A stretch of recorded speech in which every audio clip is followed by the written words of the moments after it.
Hi! I've been doing some experiments with holographic foil because I wanted to get a partial foil effect, and I'm going to tell you what I've learned.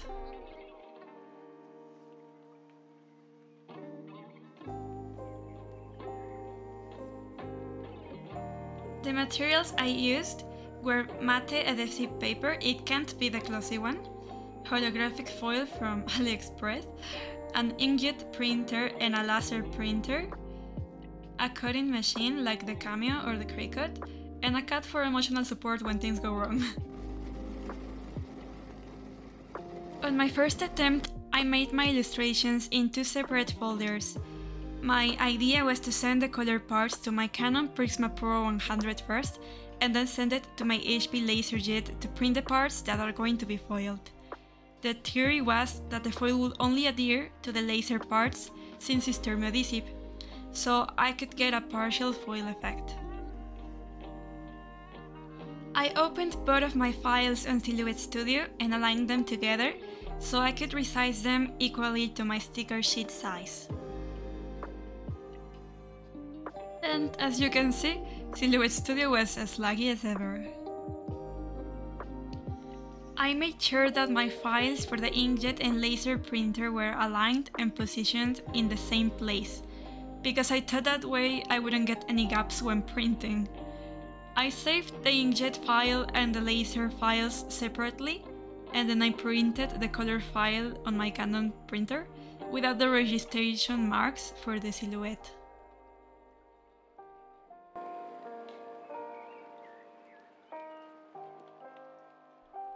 So you can see here the parts that are going to be foiled and the parts that are going to be left in color. Right now I'm sending the color print from my Canon to the laserjet to print the foiled parts. As you can see, I was wrong and there are gaps, so I had to do some adjustments to fix these mistakes. I did the foil lamination anyway to see if it was worth it to keep trying, and I didn't like how the whole hair looked when foiled, so I changed my design to have it be only some details. So in my second attempt, I illustrated the hair into the inkjet folder in a dark blue color and made some shapes on top of it on the laser printer folder to get those holographic details without being too much.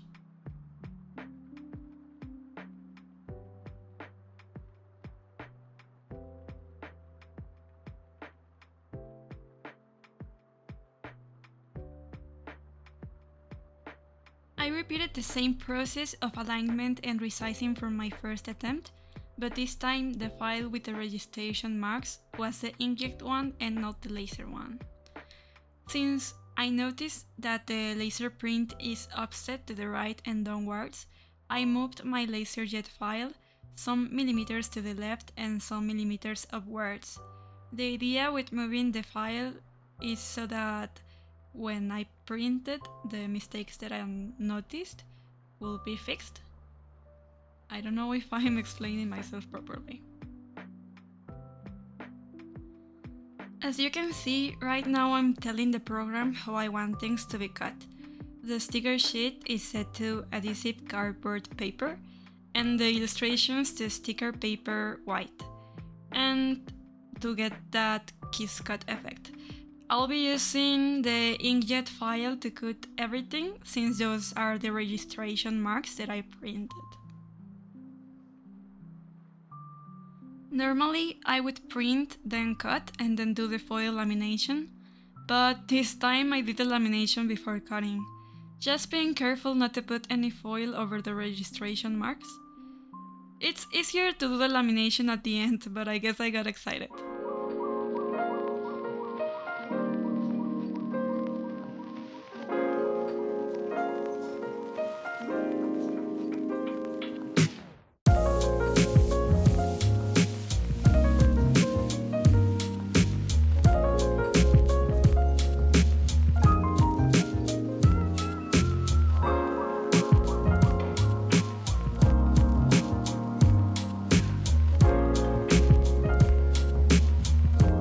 forgot to record the lamination process, so pretend that the sticker sheet hasn't been laminated yet.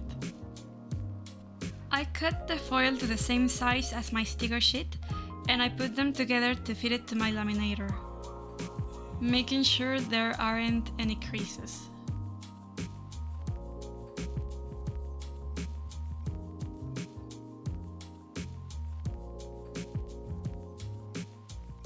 Something that I've noticed helps with the process is to smooth things out with your fingers while you're fitting it to the laminator.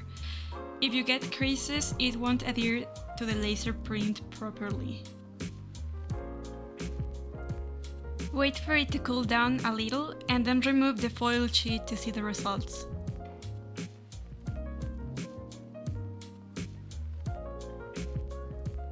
For the cutting process, I made sure that it wasn't a cloudy day and that my room was illuminated enough, because if it's not, the machine won't read the marks properly and it will create a mess of all your work.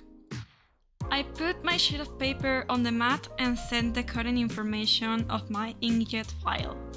And this is my cat while I use the machine, she doesn't like it. And now it's time to see the results.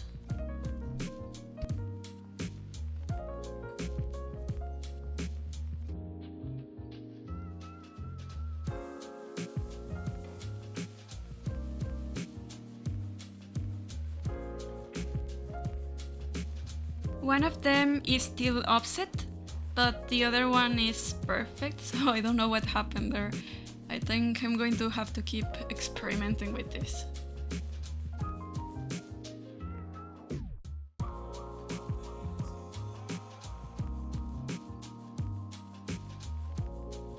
In conclusion, I think I'm going to try to have the registration marks on my laser file and make it so there's more room for cutting. That way, if there's any mistakes, they won't be noticed. Overall, I think it was a good experiment, and it does open my design options a lot when making stickers or even prints. If you want a more detailed video on how I make my sticker files and all that jazz, you can leave a comment below. Thank you for watching, and I hope it was helpful.